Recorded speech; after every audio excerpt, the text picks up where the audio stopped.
Is Kaepernick then the answer for the Ravens? I mean, I think the Ravens might be the answer for Kaepernick because, like the things you mentioned, the city, the coach, John Harbaugh, is somebody I played for, and he's a very smart, and he's one of the best coaches in the league.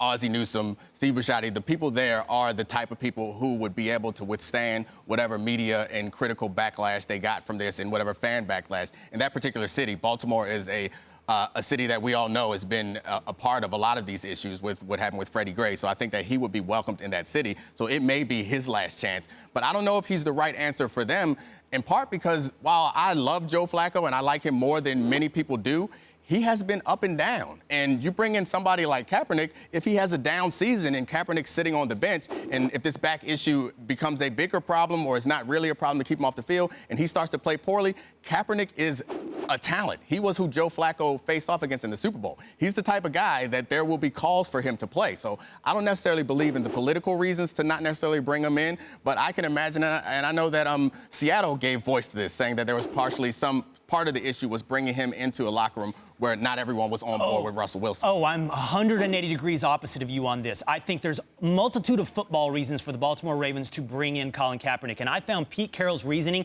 for not signing him to the Seattle Seahawks complete and utter BS. You do not avoid signing someone because they're too good. You just don't do that. You're absolutely right. Colin Kaepernick is good enough to be the backup quarterback on the Baltimore Ravens. He's better than Ryan Mallett. He's probably good enough.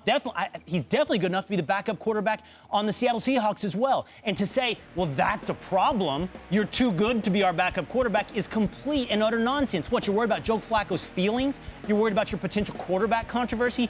Nonsense. You sign him for football reasons. By the way, I think Colin Kaepernick probably is something like the 27th, 28th to 34th ranked quarterback in the NFL, which puts you as marginal starter to high-end backup in the NFL. So this is right the spot where he should be for football reasons. Still employable. But the reasons that he has employment problems are for political and business reasons. So this is, does he fit with the Baltimore Ravens? Are they the answer? It depends on what the question is. And it's a question for Steve Bisciotti, right? What can you deal with the business of signing Colin Kaepernick? John Mara with the New York Giants was very, very clear about this. Honest, I think. Refreshingly honest about why Colin Kaepernick is not going to be signed by the New York Giants. That he doesn't want to deal with his fan base revolting against him. This is where we started this segment, Dominique. There is clearly a big portion of the fan base that has a problem with what Colin Kaepernick has done over the past year. Right. And signing him means you are going to make a business sacrifice, either in television ratings, ticket sales, merchandise, or protest. You are going to deal with something on the fan side. And that's not a football question. That's a business question that only the owner can answer. So I agree with you that not bringing a player in because he's too good is a terrible reason. I agree with you wholeheartedly for that. But I was saying that that could be a reason that they could roll that out. But the argument there is kind of a distraction argument, or the argument to keep him out for political and economic reasons is kind of a distraction argument, but I don't understand how those things can coexist, because wouldn't him being in the locker room also be a distraction argument? Like, I think that if he's good enough, he should be on the team. I think that players or coaches and general managers may fear what him being on the team means to their locker room. I don't think it actually is going to have the economic and political backlash that everyone else seems to believe it has. I would defer to you in the locker room. I think football teams are actually really good at boxing things out, right, of ignoring noise. But I think that what owners aren't good at is ignoring bottom line or brand image. And those are the things that any owner that signs Colin Kaepernick has to consider. How will this impact my brand going forward?